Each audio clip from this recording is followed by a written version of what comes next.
What's up, folks? Don't adjust your device. Yes, this is Justin again from Books, Bricks, and Boards twice in this weekend. And that's because I've got a lot to talk about. As I mentioned a couple of weeks ago, I got a lot of games that I want to talk to you guys about before GaryCon. And today, I'm going to talk about a little game that I started seeing right around the time that Wizards of the Coast kept aimlessly walking into rakes and bumbling their PR efforts to fix the problem that they had created with the OGL debacle. Are we the baddies? That game was very hyped, and because of that, I kind of avoided it for a very long time. Now, of course, I'm talking about Shadowdark. This is a game by the Arcane Library and Kelsey Dion, and it purports to be the best of both worlds. It tells you that it is going to be a perfect blending of modern sensibilities and old school gameplay ideas. But does it succeed? Well, let's find out. Let's go on a journey into the Shadowdark. So what is it? Well, Shadowdark is a modern RPG with old school inspirations. You have your ascending AC and your talents that make your fighter different than your buddy's fighter, but you also have 3d6 down the line stats and lower HP to keep things deadly. It is mechanically simple, but also deceptively deep. It stands in the chasm between old school essentials and 5th edition D&D. Still want to hear more? Let's do a deep dive. The core mechanic.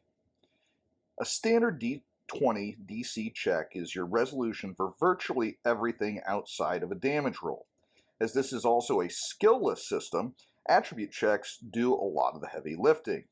The difficulty classes for the rolls are 8 for easy, 12 for normal, 15 for hard, and 18 for extreme. The math stays flat, D20 plus stat modifier versus the DC. If you meet or beat your number, you have success.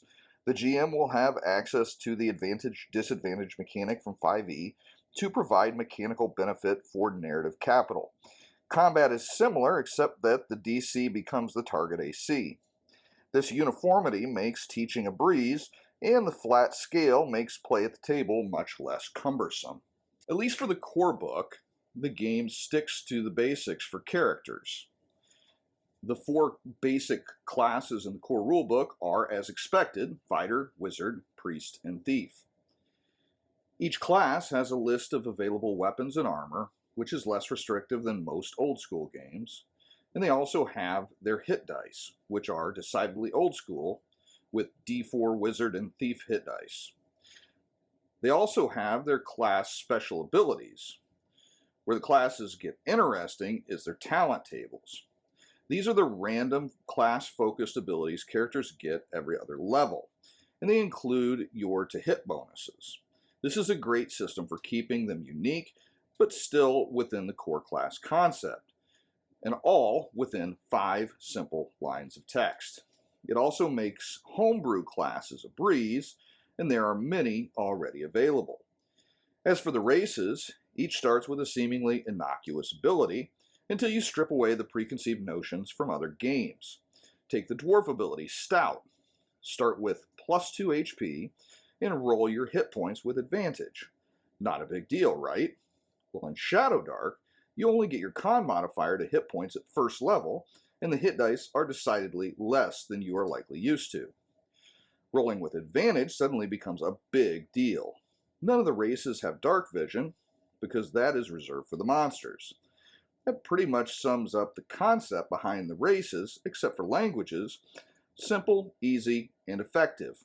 Brilliant. The magic system. Magic in Shadowdark is an amalgam of Dungeon Crawl Classics and BXD&D. You roll a check based on a DC of 10 plus spell rank, and if you fail, you can't cast that spell again until you rest. What's more is if you critically fail, you have a mishap, which has some form of fun, dangerous results. It's not all bad for the casters, though, as then they also have the opportunity to crit, allowing them to double one numerical aspect of their spell.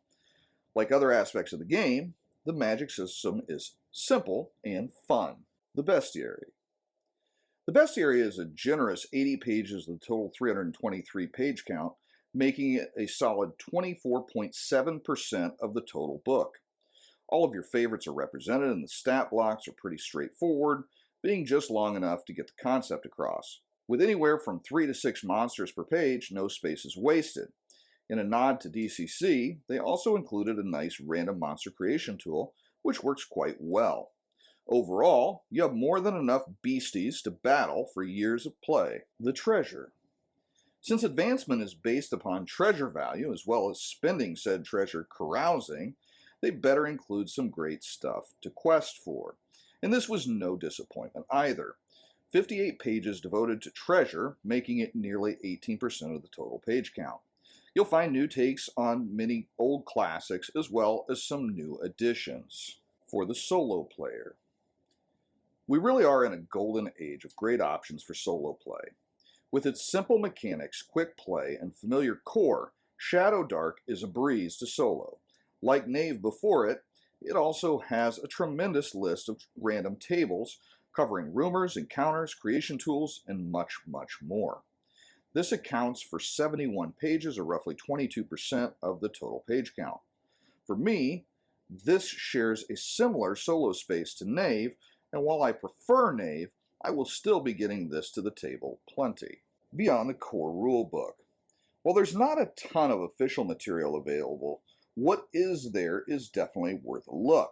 Starting with the screen. The Shadowdark screen is an excellent use of space, providing narrative tools rather than mechanical knowledge. It is good enough I have considered using it with other fantasy RPGs.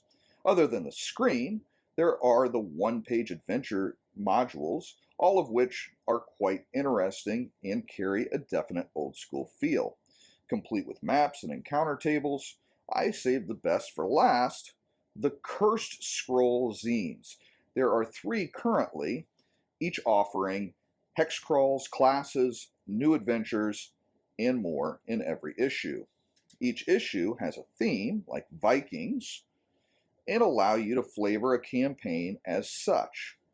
These are a great resource for a reasonable cost, and I certainly hope there are more to come. Final thoughts. Rarely does a game receive the level of hype that Shadowdark has, born of perfect timing and a hobby looking for an alternative. Even more rare does a game fulfill that hype, but that is the case here.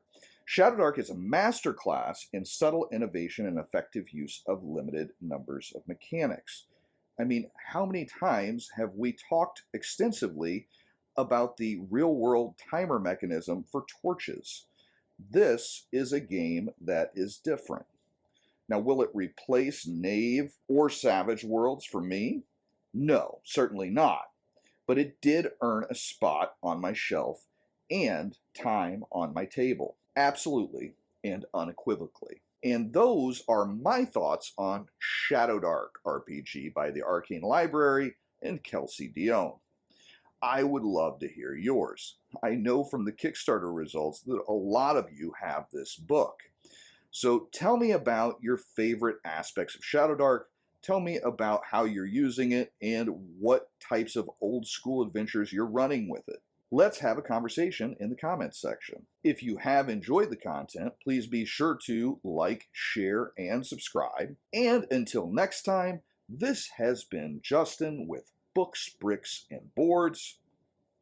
Good gaming, and God bless.